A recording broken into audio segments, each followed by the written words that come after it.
গ্রামের পাশেই ছিল একটি ঘন বন। সেই বনে ছিল অনেক পশু পাখির বসবাস। মা টুকি, আমি যে আর থাকতে পারছি না, মনে হচ্ছে জ্বরে গাটা আমার পুড়ে যাচ্ছে।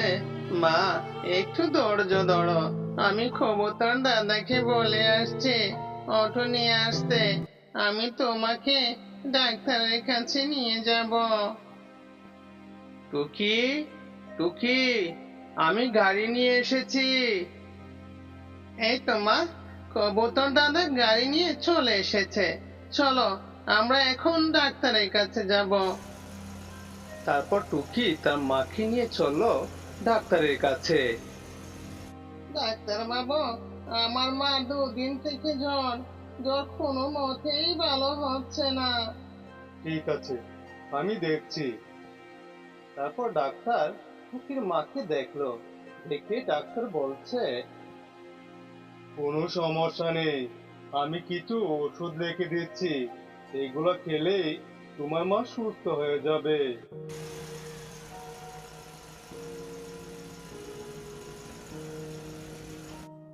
মা, বাবা যে এখনো এলো না, অনেক রাত হয়ে গেল।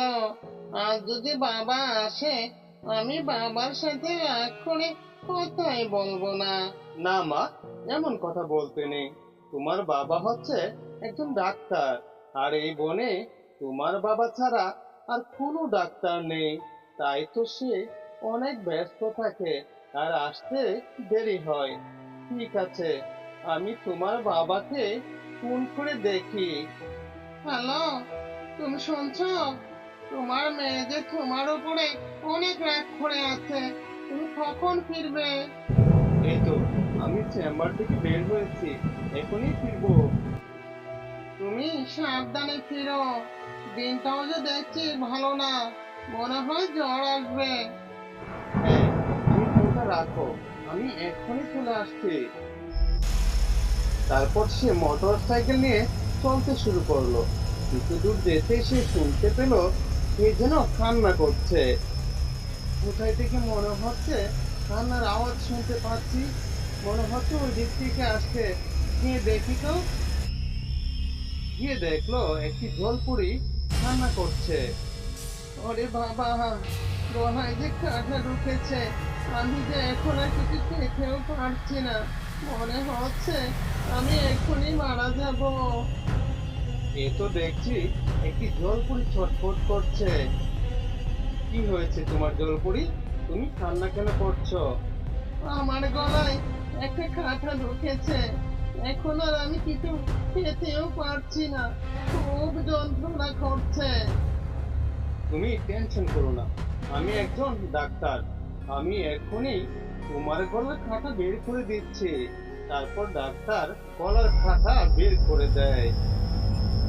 তোমাকে অনেক ধন্যবাদ, তুমি আমার অনেক বড় একটা উপকার করলে, আর না হয়তো আমি ওই কাঁটার যন্ত্রণায় মরে যেতাম।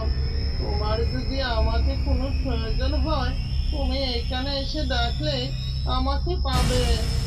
ঠিক আছে জলপুরি, অনেক রাত হয়েছে, দিনের অবস্থাও যে খুব একটা ভালো নয়, আমি এখন যাই।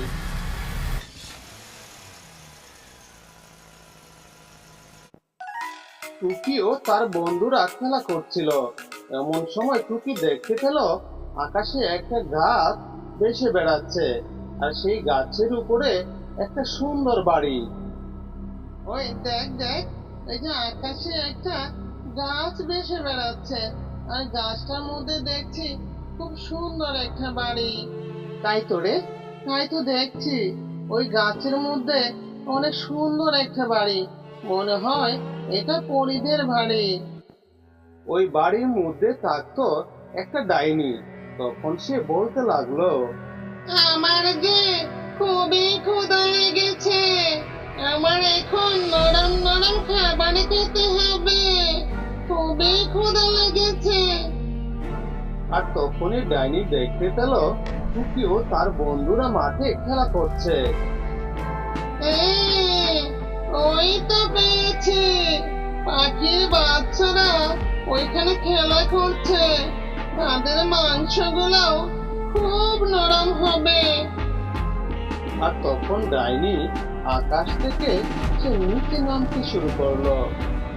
ওই দেখ দেখ দেখ, ওই গাছটা দেখছি আমাদের দিকে আসছে। আমার যে দেখতে খুবই ভালো লাগছে। হ্যাঁ রে টুকি, তাই তো দেখছি। গাছটা এলে আমি ওই বাড়ির মধ্যে উঠবো। তখন ডাইনি নিচে নেমে এলো, এসে ঘর থেকে বের হলো। তারা কিছু বোঝার আগেই সবাইকে তার জাদু দিয়ে তার ঘরের ভিতরে ঢুকিয়ে রাখলো। সে আবারও আকাশে চলে যায়। আর এইদিকে এইসব ডক্টর সব দেখতে পায়। ডাইনি যে সব বাচ্চাদের ধরে নিয়ে গেল, আমার যে কিছু একটা করতে হবে। জলপরি যে বলেছিল কোনো দরকার পড়লে তার কাছে যেতে, আমি এখন তার সাহায্য নিব। তারপর ডক্টর সে চললো জলপরির কাছে, গিয়ে পুকুরের কাছে ডাকতেই জলপরি ভেসে উঠলো। আর তখন জলপরীকে সব কথা খুলে বলে। তারপর জলপরি তাকে, এই নাও, এইটা একটা জাদুর চাদর। এটার উপর দাঁড়িয়ে তুমি যা বলবে, ওই জাদুর চাদর তোমার সব কথাই পালন করবে। ঠিক আছে জলপরি, তোমাকে অনেক ধন্যবাদ।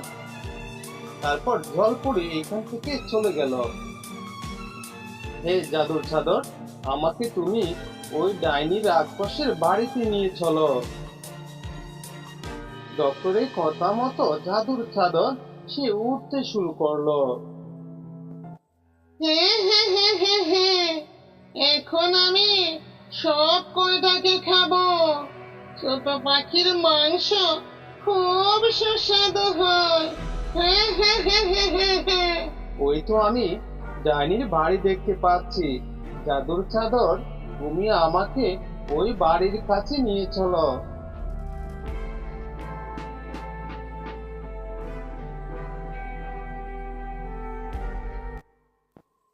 আর ডক্টর তখনই ওই ডাইনির ঘরেই প্রবেশ করে।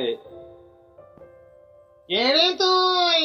তুই আমার ঘরে এসেছিস নিজের জীবন দেওয়ার জন্য? এই কি অবস্থা তোমার বুড়ি? তোমার মুখ থেকে যে খুবই গন্ধ বের হচ্ছে। গন্ধেতে তো তোমার ঘরটাই পুরো দুর্গন্ধে ভরে গেছে। এইসব তুই কি আবল তাবল বলছিস? আমার মুখের দুর্গন্ধ তো থাকবে। আমি হচ্ছি রাক্ষসী ডাইনি। না বুড়িমা, তোমার মুখের দুর্গন্ধ থাকবে না। তুমি যদি নিয়মিত ব্রাশ করো, তাহলে তোমার মুখের দুর্গন্ধ একদমই চলে যাবে। তুই যে আমাকে ব্রাশ করার কথা বলছিস, আমি ওইসব কোথায় পাবো? বুড়িমা, তুমি কোনো চিন্তা করো না, আমার কাছে সব আছে। কিন্তু আমার একটা শর্ত আছে। তোমাকে যদি আমি এইসব দেই, তাহলে ওই ছোট্ট ছানাদের তোমার ছেড়ে দিতে হবে। ঠিক আছে ঠিক আছে, তুই আমাকে দাঁত ব্রাশ করার যা যা লাগে সব দিবি, আমি তাদের ছেড়ে দিব। তোকে কথা দিচ্ছি। এখানে ব্রাশ করার মতো সব আছে। এখন তুমি ওই বাচ্চাদের ছেড়ে দাও। তারপর রাক্ষসী ডাইনি টুকিও তার বন্ধুদের ছেড়ে দেয়।